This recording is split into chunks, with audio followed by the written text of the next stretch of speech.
Hello, on se retrouve aujourd'hui pour les sorties littéraires du mois de février et il y a de belles pépites qui arrivent. J'ai d'ailleurs une wishlist pleine après avoir préparé cette vidéo.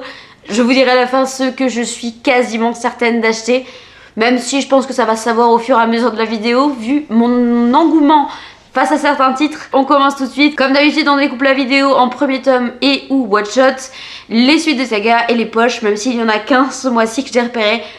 Allez, c'est parti. Le premier que j'ai repéré, et pour une fois c'est pas de la fantaisie, c'est L'Empoisonneuse de Palerme de Catherine Camp, je sais pas si on dit comme ça, qui va sortir chez Hauteville. Et dans celui-ci on suit une jeune femme qui fait des avortements, qui guérit, mais qui aussi empoisonne les hommes qui sont pas tout à fait corrects, disons-nous ça comme ça. Alors visiblement il y a des trigger warnings à l'intérieur qui ne sont pas marqués dans le livre, donc faites très attention à vous. Visiblement les premiers avis et retours que j'ai vus, il y en a certains qui ont été un peu choqués de certaines scènes, donc voilà, c'est pas pour tout le monde, il faut être prévenu, c'est pour un public adulte. Faites attention à vous, c'est tout ce que je peux vous dire. Vu les trigger warnings que j'ai vus, ouais, ça a l'air un peu touchy et un peu chaud. Enfin, déjà vu le thème de base, ça a pas l'air super sympa. Le 6 février va sortir This Deadly Prophecies de Andrea Tang, qui va sortir donc chez Ozu. Dans celui-ci, nous allons suivre Tabata, qui est une lycéenne, mais aussi une apprentie mage. Elle est actuellement l'apprentie du plus grand mage de la côte est des États-Unis, sauf que celui-ci va mourir et Tabata va être accusée de son meurtre, et donc elle va devoir démêler tout ça, réussir à trouver qui est le vrai coupable, et pour ça elle va avoir l'aide du fils de ce grand mage, Kaloum, et elle sait pas vraiment si elle peut lui faire confiance ou non. Ça a l'air très sympa, c'est donc du young adulte comme vous l'aurez compris, ça a l'air vraiment chouette, j'attends les premiers retours pour voir si je me lance ou pas. Le 6 toujours va sortir chez Faubourg Marigny, La sorcière de Willow Hall, qui a été écrit par Esther Fox. Dans cette histoire, on va suivre une famille qui va fuir Boston pour la maison de campagne à Willow Hall. Malgré tout, l'aîné et la maman déplorent cette situation, mais la petite dernière s'en fiche un petit peu, à condition qu'elle va voir des sirènes dans le lac. Sauf qu'un jour, Lydia, celle du milieu, va commencer à voir une femme veuve et des petits garçons au teint pâle. Elle va ignorer les signes, sauf que visiblement une tragédie va s'abattre sur cette maison. Je n'ai pas plus d'informations que ça, mais c'est une histoire de sorcière. Vous commencez à me connaître, j'adore les histoires de sorcières, donc celui-ci, je vais jeter un coup d'œil aux premiers avis. Le 10 février va sortir chez Bookmark dans la collection Teen Spirit, Épreuve mortelle de Isla Frost, qui est une autrice d'urban fantasy. Dans celui-ci, on va suivre une jeune fille qui fait partie d'un univers où chacun des premiers-nés est pris par des monstres. Et donc nous on va suivre notre protagoniste qui est évidemment la première-née et qui va traverser cette porte de son plein gré, sachant qu'on ne sait pas du tout ce qui arrive au premier-né après avoir franchi cette porte. Tout ce qu'on sait c'est qu'on ne les revoit jamais. Et elle va essayer de démêler tout ça et d'embrasser son destin, on va dire.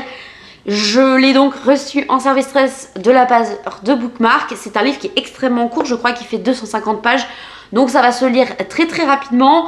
J'ai hâte de savoir de quoi il en retourne et si c'est vraiment sympa ou pas. Je vous en reparle très vite. Un titre qui est extrêmement attendu, c'est The Sword of Kaigen de M.L. Wang qui va sortir chez Calix. Ça va sortir le 12 et dans celui-ci, le résumé en montre très peu. Mais concrètement, on va suivre une famille qui a réussi à obtenir un petit bout de terre qui s'appelle donc l'épée de Kaigen. Et un jour, une menace va planer sur cet endroit et c'est tout ce qui reste à savoir, c'est est-ce qu'ils vont réussir à vaincre leurs ennemis ou est-ce qu'ils vont tomber. Visiblement c'est une saga dans laquelle il y a énormément de complots politiques, qui a un univers extrêmement dense. J'ai très envie de le découvrir, celui-là j'avais vu des retours dithyrambiques en VO, donc celui-là ça fait partie du top, je crois, de la wishlist. Avec un autre, mais vous verrez après. Et bien justement, quand on parle du loup, le prochain c'est What the Rivers Know de Isabelle Bagnès, qui va sortir chez Rajo le 12 également. C'est clairement une histoire que j'ai vu passer partout en VO, mais vraiment partout, qui m'a donné extrêmement envie, puisque aussi une jeune fille dont les parents sont partis faire des recherches en Égypte, sauf qu'ils vont mourir, et donc elle va débarquer du jour au lendemain en Égypte pour comprendre ce qui s'est passé auprès de ses parents, sauf qu'il y a un espèce de de protecteur, on va dire, de tout ça, qui va essayer de la renvoyer chez elle, sauf qu'elle refuse. Non, non, non, elle va tout faire pour démêler ces histoires et tout ce qui l'entoure. J'ai très envie de le découvrir, celui-là, il me fait extrêmement de l'œil. Tout ce qui est un peu Égypte, je trouve ça tellement fascinant, tellement mystérieux, j'ai trop hâte de le découvrir. Et les premiers retours que j'avais vus en VO, ils étaient super bons. Donc celui-là, c'est sûr, c'est pareil, c'est dans le top de la wishlist. Chez Corrigan, Heaven Breaker de Sarah Wolf, qui est une autrice qui a déjà été publiée en France. Dans cette histoire qui est une romantasy, on va suivre Sinali, qui est la bâtarde d'un duc. Et pour essayer de camoufler toutes ses affaires, le duc a fait assassiner sa mère et elle a échappé de justesse à la mort. Elle veut donc absolument se venger et pour ça elle va passer un pacte avec le prince déchu qui lui veut réussir à gagner ses combats. Et donc à chaque fois qu'il gagne un combat, il va tuer un membre de la famille du duc. Elle est donc bien décidée à détruire tous ses adversaires, sauf qu'il y a Rax, le beau chevalier, qui commence à lui faire un peu de l'œil. Donc vous l'avez compris, c'est donc une romantasy, comme je l'ai dit, qui avait eu des très bons avis en VO aussi. Celui-là me tente un peu moins, je vais attendre de voir les premiers retours, voir ce qu'il s'en dit. On verra. Le 19 toujours va sortir When the Stars Come Out de Scarlett Sinclair, qui va sortir chez Stardust. J'ai eu un trou de mémoire. Cette série compte déjà 2 livres dans lesquels on suit Anora Sylvie qui a des pouvoirs concernant les esprits. Elle peut les voir et elle peut même transformer les esprits en pièces d'or. Et ça, elle essaye plus ou moins de le cacher, donc elle fait en sorte de le cacher, sauf qu'elle va arriver dans une académie et bizarrement, elle va tomber sur une jeune fille morte qui n'a plus sa pièce. Sa pièce a été volée et elle doit tout faire pour essayer de retrouver cette pièce d'or. Mais il y a une application qui s'appelle Table Ronde qui, plus ou moins, donne tous les ragots qui existent dans cette école. Et elle veut absolument régler ses problèmes avant que l'ordre s'en rende compte, puisque celui-ci a affirmé qu'il voulait absolument ses pouvoirs pour l'organisation. Ça va donc être un petit peu compliqué son affaire. Celui-là a l'air très sympa, c'est de l'urban fantasy avec des fantômes, je me dis que ça peut être très chouette. J'attends pareil les premiers retours, mais l'idée de base me plaît pas mal. Le 19 toujours, nous avons une nouvelle saga qui compte 4 tomes de Holly Black qui va s'appeler donc L'Offrande. On va suivre Kai, 16 ans, qui après certains événements va retourner dans sa maison familiale pour retrouver ses copains faillés qui semblaient, selon les adultes, sortir tout droit de son imagination. Sauf qu'elle va tomber un jour sur un jeune homme blessé qui n'est autre qu'un chevalier faillé. Et à partir de là, sa vie va complètement être bouleversée. Elle va être plongée dans un monde parallèle qui est actuellement en guerre entre 2 royaumes. Et bon bref, vous avez compris, elle s'est mise dans le caca toute seule. Et donc il va falloir qu'elle réussisse à passer à travers tout ça.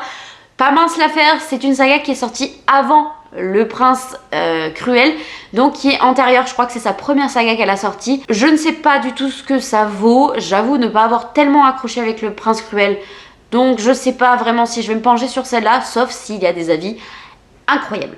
On verra. Nous avons également Chasse nocturne de Alexandra Christo qui va sortir chez De Saxus le 27 février. J'ai pas exactement la date parce que De Saxus vient juste de le teaser sur ses réseaux sociaux.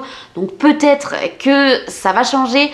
Mais en tout cas, dans celui-ci, on va suivre un monde rempli de divinités. On va donc suivre 2 personnages majoritairement. Atia qui est une personne qui se nourrit de peur et de cauchemars. Après un petit événement, elle va perdre ses pouvoirs, elle va être déchue et on va envoyer les monstres à ses trousses. Et en parallèle de ça, on va suivre Silas qui est un chargé des dieux, qui est un messager, qui est plutôt le version Hermès de ce monde-là. Il va être dépouillé de son humanité et ces 2-là vont se croiser et vont faire alliance, tandis que l'un veut récupérer son humanité, l'autre veut essayer d'échapper aux monstres. Donc ils vont devoir passer par 3 épreuves, un vampire, une banshee et un dieu qui a ruiné sa vie. Ils vont avoir plus ou moins des bâtons dans les roues et leurs sentiments naissants ne vont pas arranger leurs affaires. Ça a l'air pareil, très sympa, je vais attendre les premiers avis. L'idée de base me plaît pas mal et le fait qu'il y ait plein de créatures, ça peut être sympa. D'après ce que j'ai compris, le monde est très sombre. J'adore ce genre d'univers, donc on verra. Et enfin le dernier, c'est une sortie chez Sabran qui a été écrit par S.A. Chakraborty, la donc très connue autrice de La Cité de Laiton. Et cela s'appellera Les aventures d'Amina Al-Sirafi. C'est donc une histoire de piraterie où nous allons suivre le capitaine Amina Al-Sirafi qui va prendre sa retraite bien méritée après avoir survécu à plusieurs événements fâcheux. Elle va être sollicitée par son amie pour retrouver sa fille disparue, sauf qu'à mesure qu'elle va remonter la piste, elle va bien devoir se poser des questions puisque le prix peut-être de cette dernière et ultime aventure va peut-être être son âme. Ça risque d'être un petit peu compliqué l'affaire. Bref, c'est une histoire de piraterie, c'est une histoire d'océan, de mer, avec un brin d'enjeu à l'intérieur. Celui-là me fait extrêmement de l'œil. Je pense que je vais craquer. Honnêtement, je pense que je vais craquer. J'ai très envie de savoir de quoi il en retourne. On a donc fait le tour de toutes les premières sorties de premier tome de One Shot. Les 3 qui ont ma pole position, c'est donc les aventures d'Amina Al-Sirafi. What the Rivers Know. Clairement, j'ai très envie de le lire. Et The Sword of Kaigen, dont j'avais vu des avis dithyrambiques. Ces 3-là, je pense qu'il y a peu de chances qu'ils ne finissent pas dans ma pile à lire à un moment donné. N'hésitez pas d'ailleurs à me dire quelles sont les sorties que vous attendez le plus, ceux où vous pensez que vous allez craquer dans tous les cas. On passe donc aux suites de saga, et la toute première, je suis ravie de la voir parce que j'ai beaucoup aimé le premier tome. C'est donc La chute de feu de Elise Kova, qui est le deuxième tome de L'éveil de l'air, que j'avais beaucoup aimé. À ma grande surprise, je l'avais écouté en audio un peu par hasard, et finalement ça a complètement matché. La protagoniste principale est un petit peu naïve, faut se le dire.